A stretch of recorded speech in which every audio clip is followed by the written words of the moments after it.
Mahomet, Tragedie by Voltaire, Act 5, Scene 3.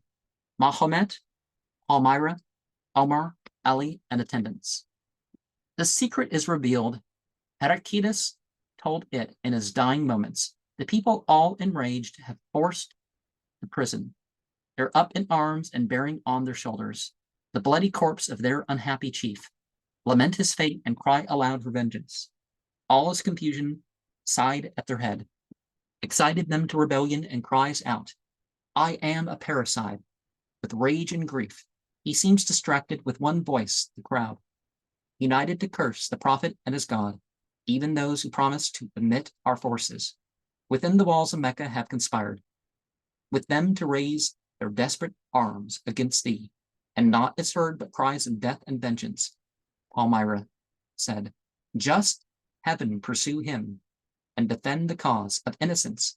Mahomet to Omar, well, what have we to fear? Omar said, Omar, my lord, with your few faithful friends, despising danger, are prepared to brave a furious storm and perish at your feet.